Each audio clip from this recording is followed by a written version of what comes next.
ಭಗವಂತ ಕೆಟ್ಟದ್ದು ಮಾಡೋದೇ ಇಲ್ಲ, ನೆನ್ಪಿಟ್ಕೋಬೇಕು. ಭಗವಂತ ಕೆಟ್ಟದ್ದು ಮಾಡೋದೇ ಇಲ್ಲ. ದೇವ್ರ ವೈಭವ ಇದು. ದೇವ್ರನ್ನ ಕೆಟ್ಟದ್ದು ಮಾಡ್ತಾನೆ ಅಂತ ತಿಳ್ಕೊಂಡ್ರೆ ಇವರು ಕೆಟ್ಟವರು ಅಂತ ಅಷ್ಟೇ ಅರ್ಥ. ಅದು ಹಿಂದೆ ಹೇಳಿದ್ದೇನೆ, ಜ್ಞಾಪಿಸ್ತೇನೆ ಇರ್ತೇನೆ. ದೇವ್ರು ಎಂದೂ ಕೆಟ್ಟದ್ದು ಮಾಡೋದಿಲ್ಲ, ಗಟ್ಟಿ ಮಾಡ್ಕೋಬೇಕು. ಅದು ಗೊತ್ತಿಲ್ಲದೆ ನಮ್ಗೆ ದೇವ್ರು ಕೆಟ್ಟದ್ದು ಮಾಡ್ದ, ದೇವ್ರ ಕಾಲ ಕಳೆದ, ದೇವ್ರು ಹಾಳು ಮಾಡದ ಅನ್ನಬಾರದು. ಅವನು ಕೆಟ್ಟವನಾದ್ರೆ ಮಾತ್ರ ಕೆಟ್ಟದನ್ನು ಮಾಡ್ತಾನೆ. ದೇವರು ದೋಷರಹಿತ, ಸಕಲ ದೋಷರಹಿತ, ಕೆಟ್ಟದ್ದು ಹೇಗೆ ಮಾಡ್ತಾನೆ? ಗುಣ ಇಲ್ದವನು ಕೆಟ್ಟದ್ದು ಮಾಡ್ತಾನೆ. ಅನಂತಾನಂತ ಕಲ್ಯಾಣ ಗುಣಗಣ ಪರಿಪೂರ್ಣ, ಅವನೇ ಕೆಟ್ಟದ್ದು ಮಾಡ್ತಾನೆ, ಮಾಡೋದಿಲ್ಲ. ಮತ್ತೆ ಕೆಟ್ಟದ್ದು ಆಯ್ತಲ್ಲ ಅಂತ ಕೇಳಿದ್ರೆ, ಹಿಂದೆ ಕಥೆ ಹೇಳಿದ ಜ್ಞಾಪಕ ಇರಬೇಕು. ರಾಜ ಮಂತ್ರಿ ಇಬ್ರು ಇರ್ತಾರೆ, ಭಾರಿ ಆಪ್ತರಿಬ್ರು ಕೂಡ. ಒಂದ್ ದಿವಸ ಹಣ್ಣು ಹೆಚ್ಚುತ್ತಾ ಇದ್ದ ರಾಜ ಅವನ ಬೆರಳು ಕಟ್ಟಾಗೋಯ್ತು, ಓಡಾಡ್ದ. ಮಂತ್ರಿ ಒಂದು ಅಭ್ಯಾಸ ಮಾಡ್ಕೊಂಡಿದ್ದು, ಏನೇ ಆದರೂ ದೇವ್ರು ಒಳ್ಳೇದು ಮಾಡ್ದ ಅಂತ ಹೇಳ್ತಿದ್ದ. ದೇವ್ರು ಒಳ್ಳೇದು ಮಾಡ್ದ ಅಂತ ತಕ್ಷಣ ದೇವ್ರು ಒಳ್ಳೇದು ಮಾಡ್ದ ಅಂತ ಹೇಳ್ಬಿಟ್ಟು ರಾಜನಿಗೆ ಬೆಂಕಿ ಸಿಟ್ಟು ಬಂತು. ಓಹೋ, ನಾನು ಕೈ ಹೋದ್ರೆ ಇವನಿಗೆ ಕೆಲಸ ತಿಳ್ಕೊಂಡಿದ್ದಾನೆ, ಅವನು ದುಷ್ಟ ಅಂತ ತಿಳ್ಕೊಂಡು ಜೈಲಿಗೆ ಹಾಕಿ ಅಂತ ಹೇಳಿ ಅವ್ನು ಜಸ್ಟ್ ಅರೆಮನೆಗೆ ಹಾಕಿ ಅಂತ ಕರ್ಕೊಂಡು ಹೋದ್ರು. ಅವನ್ನ ಸುಮ್ಮನೆ ಹೋಗ್ಬಾರ್ದೆ, ದೇವ್ರು ಒಳ್ಳೇದು ಮಾಡ್ದ ಅಂತ ಹೇಳಿದ ಹೋದವ್. ಮತ್ತೆ ರಾಜನಿಗೆ ಇನ್ನೂ ಕೋಪ ಬಂತು. ಸೀದಾ ಮನೆ ಬಿಟ್ಟು ಬೇಟೆ, ರಾಜರೆಲ್ಲ ಬೇಟೆ ಆಡೋದು, ಎಲ್ಲ ಕ್ಲಬ್ಗೆ ಹೋಗ್ತಾರ ಹಾಗೆ ಬೇಟೆಗೆ ಹೊರಟುಬಿಟ್ಟ. ಅವ್ನು ಎಲ್ಲೋ ಡಿಸ್ಟರ್ಬ್ಡ್ ಮೈಂಡ್ ಇತ್ತು. ಯಾರು ವೀರಪ್ಪನ್ ಅಂತ ಹಿಡ್ಕೊಂಡವನ ಬಲಿ ಕೊಡ್ಲಿಕ್ಕೆ ಅಂತ ಹೊರಟ. ಇನ್ನೇನು ಕಥೆ ಮುಗಿತವಂತು.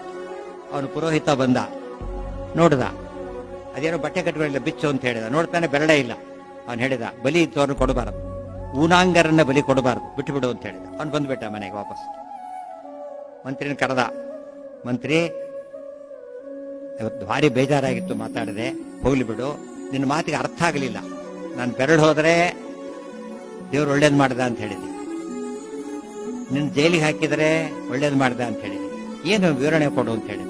ರಾಜ, ಅರ್ಥ ಆಯ್ತಾ ನಿನಗೀಗ? ಏನು ಗೊತ್ತಾ, ನಿನ್ ಬೆರಳು ಹೋದ್ರೆ ತಲೆ ಹೋಗ್ತಿತ್ತು, ನೆನ್ಪಿಟ್ಟುವ. ಬೆರಳು ಹೋಗಿದ್ದಕ್ಕೆ ತಲೆ ಉಳ್ಕೊಂಡಿದೆ, ಅರ್ಥ ಆಯ್ತಾ ಈಗ? ರಾಜನಿಗ ಈಗ ಹೌದಲ್ಲ, ಒಂದು ಹೋಗಿದ್ದು ನಾವು ಕೆಟ್ಟದ್ದು ಅಂತ ತಿಳ್ಕೊಂಡು ಒಳ್ಳೇದು ಮಾಡಿದ್ದಾನೆ ದೇವರೀಗ. ಸರಿ, ನಿನ್ನ ಜೈಲಿಗೆ ಹಾಕಿದ್ದು ಯಾಕೆ ಒಳ್ಳೇದಾಯ್ತು ಅಂತ ಕೇಳಿದ್ರೆ, ರಾಜ, ದೇವರಾಣಿ ಒಳ್ಳೇದು ಮಾಡದ. ನೀನೇನಾದ್ರೂ ಕೊಂಡು ಜೈಲಿಗೆ ಹಾಕ್ತಾ ಹೋಗಿದ್ರೆ ನಿನ್ ಜೊತೆ ನಾನೂ ಬರ್ತಿದ್ದೆ ಕಾಡಿಗೆ, ಇಬ್ಬರೂ ಕಾಡಿಗೆ ಹೋಗ್ತಾ ಇದ್ವಿ, ನಿನ್ನ ಕೈ ಇಲ್ಲ ಬಿಡ್ತಿದ್ದು, ನನ್ನ ತಲೆ ಹೋಗ್ತಿತ್ತು, ಗೊತ್ತಾಯ್ತಾ ಅಂತ ಹೇಳಿದ್ರೆ. ನಮಗೆ ಅರ್ಥ ಆಗಲ್ಲ ತಕ್ಷಣ, ಆಮೇಲೆ ಅರ್ಥ ಆಗಬೇಕು. ಮಕ್ಕಳನ್ನ ಹೊಡಿತಾರೆ ಸ್ಕೂಲ್ಗೆ ಹೋಗ್ಲಿಲ್ಲ ಅಂತೇಳಿ, ಮಗು ಸಿಟ್ಟು ಬರುತ್ತೆ, ಯಾಕೆ ಹೊಡಿತಾರೆ ಅಂತೇಳಿ. ಹೊಡಿದೇ ಹೋಗಿದ್ರೆ ನಾಳೆ ಓದೋದೇ ಇಲ್ಲ, ಫೇಲ್ ಆಗಿಬಿಡ್ತಾರೆ.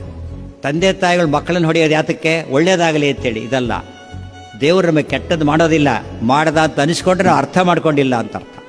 ಒಳ್ಳೇದಾಗಲಿ ದೇವರು ಅನುಗ್ರಹ ಮಾಡ್ತಾನೆ ಹೊರತು ಅದನ್ನೇ ದಾಸಡಿ ಆದದ್ದೆಲ್ಲ ಒಳಿತೇ ಆಯಿತು, ನಮ್ಮ ಶ್ರೀಧರಣ ಸೇವೆಗೆ ಸಾಧನ ಸಂಪತ್ತಾಯಿತು.